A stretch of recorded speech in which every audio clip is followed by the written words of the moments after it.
Well, the Patrick Kane rumors once again starting to flare up in Edmonton as well, going alongside Erik Carlson. And that's the beauty of this, friends, is for once upon a time, we are living in what is, to many Oilers fans, a bizarro world where we are pursuing absolute superstars in the NHL at the NHL trade deadline. Friends, this is Dolany TV. Good afternoon, good evening, wherever you're tuning in from. If you're tuning into the video right off the hop of it being uploaded, you're tuning in the first intermission.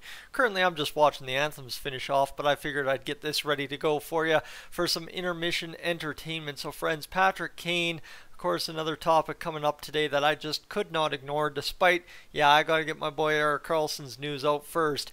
That said, though, if you're new to the channel, I'd love to have you consider hitting that subscribe button and sticking around here on Dolany TV. We're up over 10,620 crazy Oilers fans hanging out with me here on the channel, and I'd love to have you aboard if you are able to. Alright, Patrick Kane, what do we know? Well, number one, my friends, we know that he did not end up going to the New York Rangers. The Rangers instead chose to take Vladimir Tarasenko, longtime potential Oilers trade candidate, off the block. And that other guy that Patrick was really in on over at the Oilers Fanatic, Nico Mikkola, as well, over to the New York Rangers, and a big deal that shocked us last week. And now all of a sudden Patrick Kane a little bit upset over that. I think over his past few interviews he's appeared to be a little upset with how the Blackhawks A, handled that situation, and B, have handled things over the past little bit. I think to some degree, though, me saying that is blowing it up more than it needs to be, because the problem is I think the media is blowing up all of Patrick Kane's comments, of course, with everything going on a little bit too much at current. So face-off's just about to happen here between the Oilers and Red Wings, and it doesn't result in a line brawl, so there goes right out the window any thoughts that it's going to be an absolute crazy game. But that said, right, Patrick Kane, let's go back even further.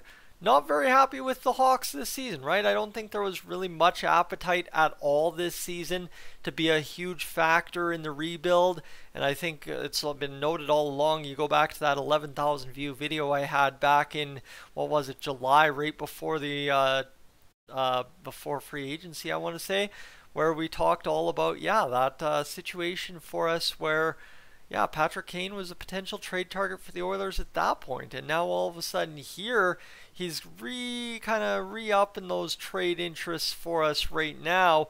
And there is today a lot of belief between insiders around the NHL, like Elliot Friedman, Frank Saravelli, guys like those guys, thinking that, Patrick Kane may indeed be open to coming to Edmonton and may actually want to come to Edmonton. And that's kind of you're starting to hear this want, not maybe open to, but starting to hear want a little bit more for players of the superstar caliber. And that's, again, going back, right? This whole video is basically take a step forward, take 3 steps back. But you go back, it's been years, if at all, since players wanted to come to Edmonton. Superstars wanted to get traded to Edmonton, and now all of a sudden, right, Erik Carlson seeming like he wouldn't mind getting traded to Edmonton. In fact, might want to come to Edmonton to chase the Stanley Cup and play with his new buddies Leon Draisaitl and Connor McDavid. So again, that's one big thing, and obviously there's a reason why those rumors of Erik Carlson have been so popular, so heavily talked about, so interesting to Oilers fans. Is imagine at any point over the past 15 years a player like Erik Carlson is open and willing to come to Edmonton at the NHL trade deadline. When have you ever heard that?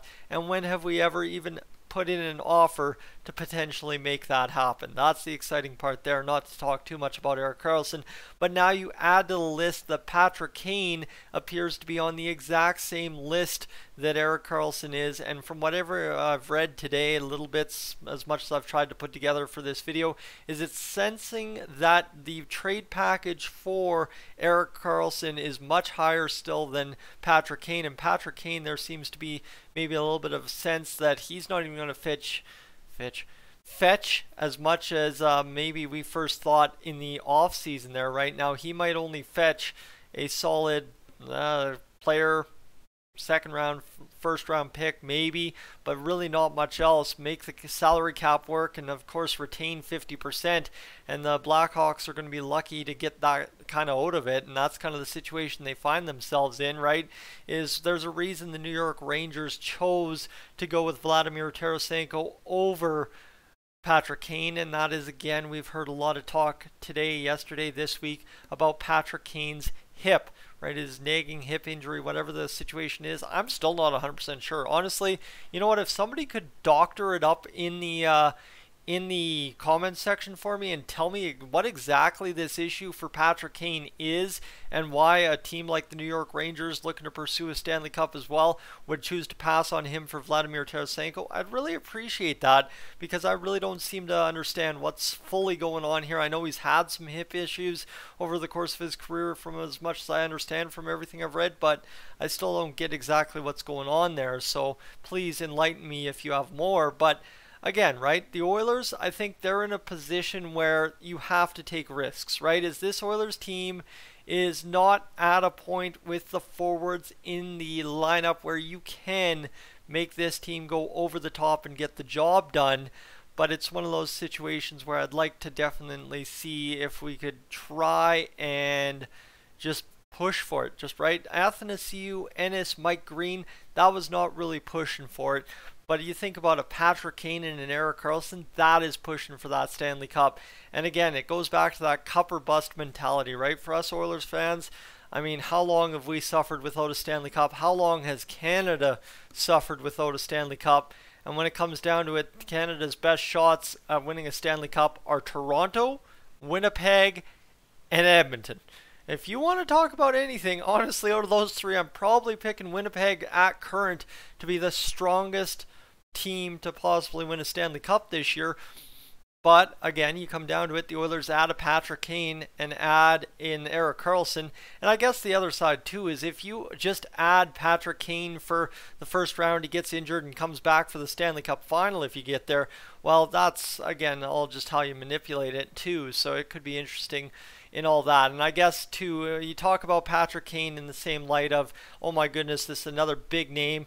I think too there was mentioned today that Gustav Nyquist might be a guy that's kind of a Patrick Kane light. Keep him on the LTIR until the season's done, when you don't have to worry about money and make it work. And I think too there's something to be said that the Oilers could potentially do that as well, in place of acquiring Patrick Kane and moving money. And I don't know how that Dylan Larkin goal went in, but that just is what it is, as he just whips it right through the pads of Jack Campbell, who a little bit of swimming in the crease there. But you get where I'm going, right? Is the Oilers, for once at the NHL trade deadline, have top to bottom options, right? Even though we have no money to play with, even though we have really no assets that we as fans really want to part with, other than yes, Puljujarvi, Warren Foegele, and potentially either Bouchard or Barrie, depending on what camp you're in, is we have a lot on the table that we could potentially go after. And now you've got suddenly superstars across the NHL almost starting to, I don't want to curse it, line up to come play with Connor and Leon to chase a Stanley Cup. It's almost that little bit of NBA mentality here because of our two big guys. But I guess that's left for you guys to debate and enjoy throughout the rest of the hockey game, and let me know. But I'm Tyson, this Stolany TV. I can't do this, watch the hockey game and talk to you any longer than I can. I hope everybody back home understands that I was watching the game just as much as I was talking to you during this last few minutes. I did drink my BioSteel today, so please keep that in mind. Hopefully the Oilers can pull back into this game and win it against the Detroit Red Wings. Anyway, make sure if you're new to the channel on your way out to hit that subscribe button, and secondary too, if you enjoyed the video, let me know, leave a like, and I will catch you folks, friends, family, whatever you want to say, because I know I've got all three watching, in the next one.